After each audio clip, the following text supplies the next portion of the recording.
কালকে রঘুনাথগঞ্জে তুমি রামনবমী মিছিল করো, আমাদের কোনো আপত্তি নেই, তো আমাদের ছেলেমেয়েরাও করে, কই দাঙ্গা তো করে না।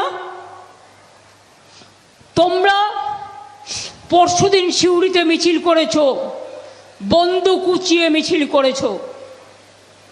আমি জানি না কেন administration is not taking action.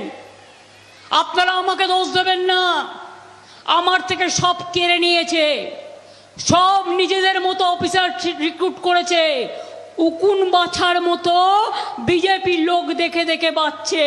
ওরা জানে না যতই বাঁচো বাংলায় আমরাই থাকবো, এবং আমরা চাই সবাই নিরপেক্ষভাবে কাজ করুক।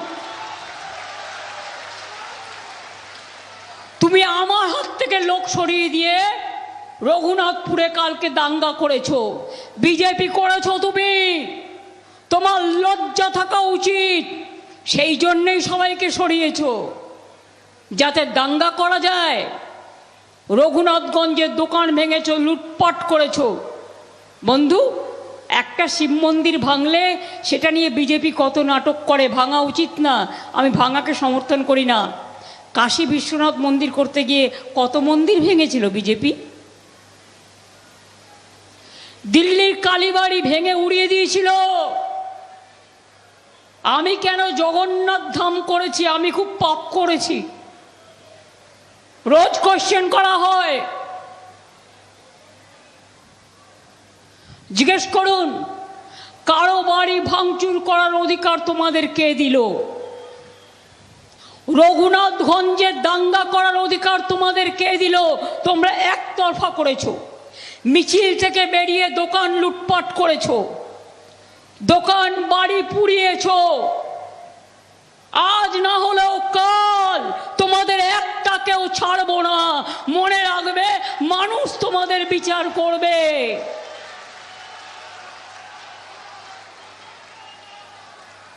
আমি দুঃখিত, আমি ক্ষমা চাইছি বেহালায় সেই সব দোকানদারদের কাছে। ববি মেয়র থাকলে কি হবে? ওখানে কমিশনার নিয়োগ করেছেন বিজেপির লোককে। তাকে আমি অনুরোধ করব, আগুনে পা দিয়ে খেলবেন না। কালকে বুলডোজার চালিয়েছে, অনেক দোকান বেহালায় ভেঙে দিয়েছে।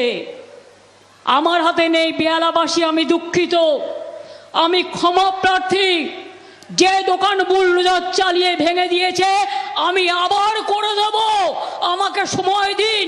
এরা চিরকাল থাকবে না, আমাদের অর্ডারে হয়নি। সবাইকে সরিয়ে দিয়ে কখনো বুলডোজার চালাচ্ছে, কখনো দাঙ্গা চালাচ্ছে, যা ইচ্ছে তাই করে যাচ্ছে।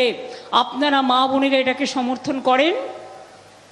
মনে রাখবেন, বাংলায় আমি ইলেকটেড চিফ মিনিস্টার থাকা সত্ত্বেও সব পাওয়ার কেড়ে নিয়ে সেন্ট্রাল গভর্নমেন্ট আত্মার দুই শয়তান, নাম বলার প্রয়োজন নেই, মিলে অত্যাচার করে যাচ্ছে বাংলার মানুষের ওপরে। ওরা চায় বাংলার রাজ্যটাই উঠে যাক।